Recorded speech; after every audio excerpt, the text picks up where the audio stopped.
Hey guys, here again in the garage in Pennsylvania.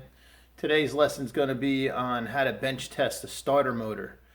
What a starter motor is it's an electric motor that's bolted to your engine. It's got a tiny gear on it, which turns a very big gear, which is usually in between your engine and your transmission, called a flywheel or a flex plate. Now, once you have your key in your ignition and you turn it into the start position, it makes this motor operate, and it spins your engine until we have our first strokes occur and we have an explosion occur, and the explosions continue to turn your engine, and then you don't need your starter motor anymore. And very similar to a lawnmower, you are pulling on a string. Basically, the string is your starter motor, and you pulling on it is you getting that crankshaft to turn until you have your explosions happen, and the motor continues to run. But sometimes they go bad. Like, I don't know if this starter motor is good or not, but I have to hook it up to my big block and see if it works. And before I go through all that trouble bolting it up, I'm going to see if it's good or not, because it's been laying around for a couple of years. So tools you're going to need. You're going to need either what's called a starter button, which I happen to have. I'm going to show you a way to do it with a screwdriver. And you're going to need a battery pack or jumper cables, or a battery and jumper cables, or just a battery pack. We're going to use just a battery pack that I have laying around that I use for jump starting cars and stuff like that. All right, let's get to it. I'm going to change your camera angle for a second.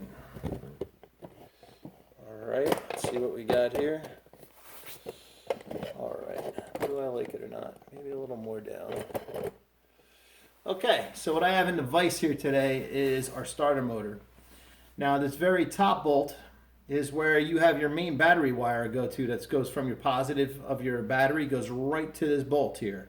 All right, and then we have this other tiny little spot right here is where the wire from your ignition switch goes to. So when you turn to start, this one gets voltage, and what it winds up doing is makes a gear come out right here and engage a flywheel. All right, so let's get our wires hooked up. So first thing we're going to do is use my battery pack over here, and I'm going to hook up a positive wire right there. Now the next thing I'm going to do is I'm going to take this jumper starter button, and I'm going to hook a wire right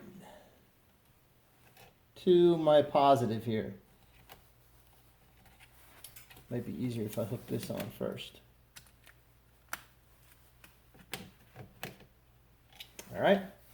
Then I got to take this other little lead and put it where the wire would go for our ignition switch.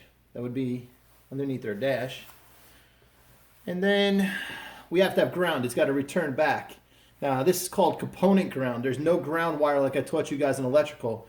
Inside here, after the motor, the wire is attached to the body, and this whole metal surface of the starter is the ground, called component ground. Okay, so I got it all hooked up. Now, if I want to see if my starter is good, I'm going to hit this button right here. So let's see what happens. There might be sparks or something like that, but let's check it. And it came on. So let me give you guys a better angle of the gear when it works. So let me mess with my tripod here for a second, get you a good camera angle. Oh, there we go, right there. You should see a gear pop out when I hit this and spin.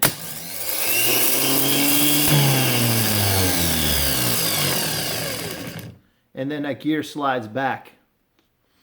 Now, the starters have been known to jam up, and sometimes you tap them with a screwdriver and they work.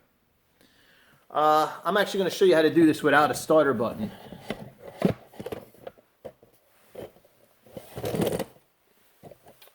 Okay, so I'm going to get rid of this switch mechanism that I have, starter button. I'm going to show you how you can do it really quick with a screwdriver.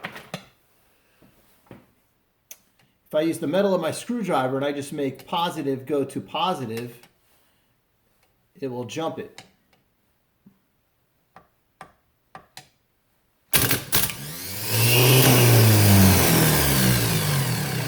A lot more sparks that way. Well, I hope you guys enjoyed the video, and I'll see you next time.